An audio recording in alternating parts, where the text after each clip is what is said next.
Talks with me, your host Malo. This is your platform for all things business, fashion and lifestyle hacks. If you're new to our channel, thank you so much for stopping by, and please do join our community by hitting the subscribe button and stay long enough for you to be able to hit the like button and put a comment in the comment section letting me know what else you'd like to see on this platform. If you've been with us since day one, thank you so much for the continued support. I am continuing to see those subs coming in. Can we just go all the way to 1,000 subscribers? That's the ultimate dream, guys. So anyway, today I just thought to myself, I wanted to share with you something that I think is going to be helpful.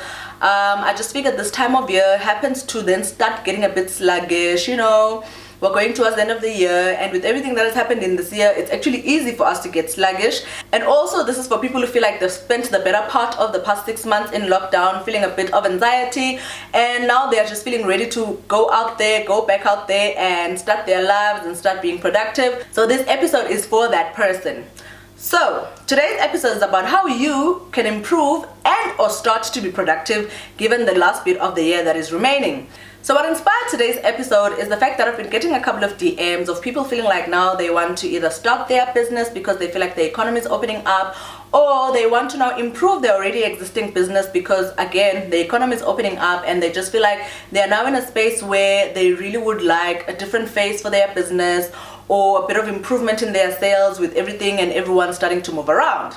And I just thought it's very important to kind of consider what you do while you're doing it with your time in order for you to be able to stay productive, in order for you to be able to start being productive, in order for you to be able to get things done. Like, that's my slogan since the beginning of the year, the get it done plan, because I just feel like most of the time it's easy for us to stray and it's easy for us to get a lot of being busy instead of being productive. And this episode is just to make sure that you're always on track and to stop being busy but to start being productive.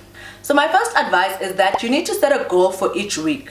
Whether it's to study more, whether it's to get a project done, whether it's to even register your business if you've not registered your business, whether it's to do a photo shoot for your product, and it doesn't even need to be a professional photo shoot. We now have smartphones that can really take you the long way when it comes to imagery making, but maybe for you, you've not necessarily given yourself time to properly unpack your products and to take nice pictures of them so that when you post and you caption them, people are actually drawn to them. Maybe for you, it's preparing yourself for the monthly report at work, which we all know when come month end you're going to be running around trying to sort that out, or it's submitting your dissertation for people that are still studying or people that have studied further. You just need to be able to set a goal for yourself for the week to say, during this week, this is the one thing that I'm sure I want to achieve. You literally have 5 days in a week, guys. You don't have an excuse for you to just keep procrastinating.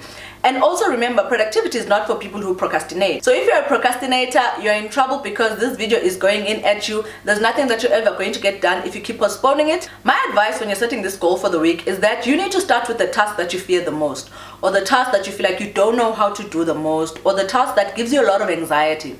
What this does is to build your confidence throughout the whole week, because you find that you tell yourself that if you're able to do this one task that has been bothering you, that has been putting you under pressure, then all the other tasks for the week become very easy, or they seem like they're just now flowing, your week is flowing. And guys, there's nothing that feels better than being productive, hey? You can be busy the whole week, but come Friday, you don't even know what you've done. So that is why it's important for you to set a task for the week, and my advice is pick the one that is most difficult for you to be able to do first. My second advice is that set a specific time each day for when you're going to start your task. For example, I run online businesses. This involves a lot of posting, a lot of going back and forth with clients who want to inquire, sending emails, receiving emails, you know, all that type of thing.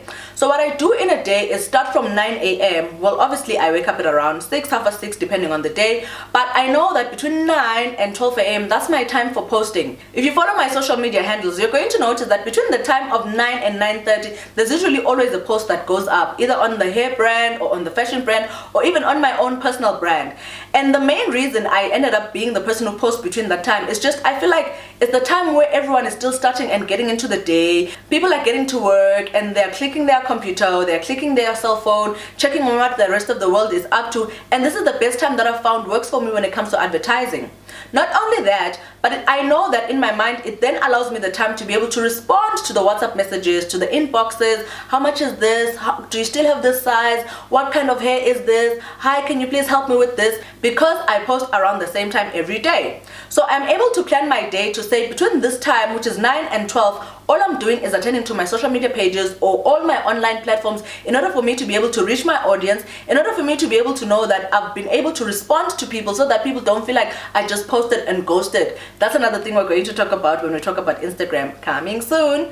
You don't want people to feel like you posted and ghosted them. So that's why you need to set a specific time every day to say this is the time that you start your tasks. Also, it helps you to create a routine in your mind to say your mind gets used to being able to do this task from this time to this time. Therefore, your mind will automatically be drawn to that task or will be automatically be drawn to wanting to be productive at that time of day. It's sort of like you training your mind, and I can assure you the minute you master that, you're going to become unstoppable. And yes, sometimes you'll find you're not able to do the same thing every day, or you're not able to start at the specific time every day. However, if your routine says you start being productive at 9 until 3 o'clock, you're going to find yourself having done so many things between that time that ideally you would not have done before if your mind is just always all over the place. So set a specific time in each day to be able to start being productive. My third advice is to use an app to help you to become productive. So in my last video, I spoke about an app called Focus Keeper. Focus Keeper, what it does is that it allows you to set a time at any point in the day to say maybe you're setting between 25 minutes or 30 minutes or 45 minutes for you to be able to accomplish a task. So what happens is you know the task that you want to do and you know when, for example, it is due. So then you decide to tell yourself each day for 45 minutes you're going to dedicate time and put it aside so that you can do that task. It kind of works like a timer sort of thing, where you time yourself, like I said, you time yourself to say I'm going to be doing this task for the next 30 minutes or so. It just makes it easier, guys. You find yourself being able to focus on the task at hand instead of next thing you're busy on your phone. Now you're trying to respond to someone else because your mind is all over the place. But if you know, for example, that it's 10 a.m. and at 10:15 I'm going to sit down for 30 minutes to be able to attend to this task, you're more likely to get the task done, or you're at least more likely to be able to start the task, or to get to the middle of it, or to even end up finishing it if you decide to piece it into different days. So I definitely advise Focus Keeper. It's an app that I've been using recently, and I just find it has really enhanced my productivity, guys. I cannot overemphasize this enough. My fourth piece of advice is for you to keep a timesheet. So when I was working in corporate, especially at PwC, okay, even with the other companies that I worked with, but at PwC it was a very prominent thing, you know, that we needed to do every day, was to update our timesheet. So what a timesheet does is basically have like a time and a date, and then it has a description, which is basically the activities that you've been doing in a particular day, and then it has the number of hours. And I'm one of those people who've actually personally been keeping a timesheet for the past couple of months because I saw a post up by, I think the former coach of one of these teams. Unfortunately, I'm not a soccer person, but I do know his name, Mr. Steve Kompela. He was talking about how if you invest 800 hours into doing something, which is basically 6 months, you're more likely to see the change, or you're more likely to achieve your goals, or you're more likely to be able to get the thing done. And it just triggered my mind, considering the fact that I actually do keep a timesheet, but I think I was a bit slacking. And after I saw that video of his, I just thought I really wanted to dedicate my time for the past couple of months during the lockdown, diligently keeping a timesheet so that I can check whether I'm being busy or I'm being productive.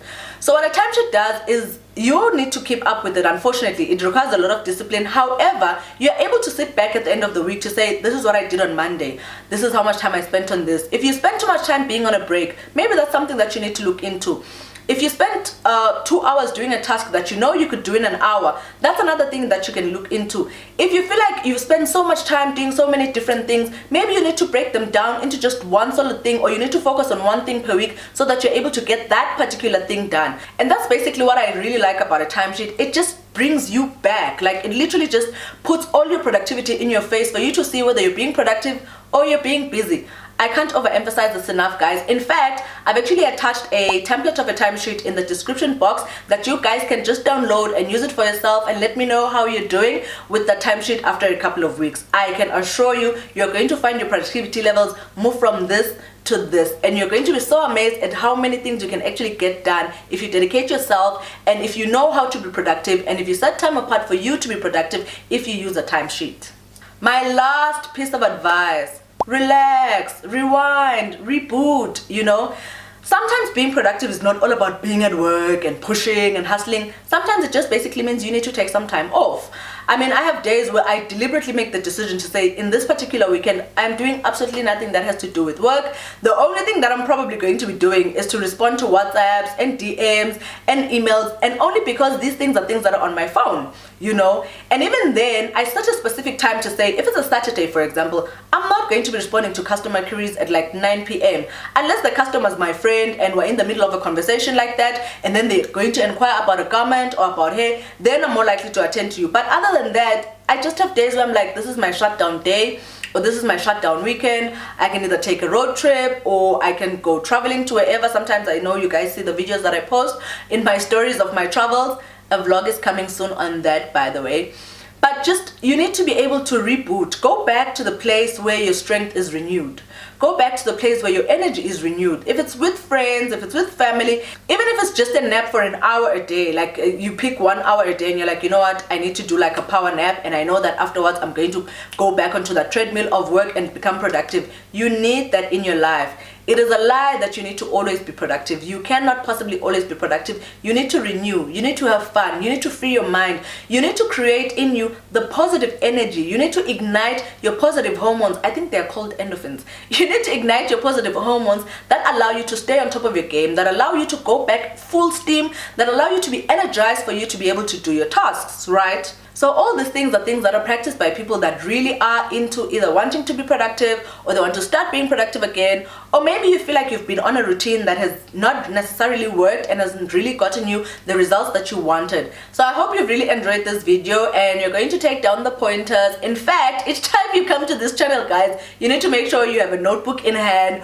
or at least you're able to capture notes on your phone, because there's always information that you need to take away, that you can apply in your life, that can help you to change your life for the better, that can help you to be productive so that you can move from here to here and live your best life. So if you've made it to the end of this episode, I'd like to say thank you so much for sticking by, and I'd like to remind you also to please subscribe if you have not subscribed, or if you're a newcomer, please don't walk away without subscribing. Trust me, you don't want to miss the content that happens here, honey. Not only that, please remember to click the like button, as well as leave me a comment in the comment section letting me know which part of this episode that you think spoke to you the most, and also what else you'd like to see going forward.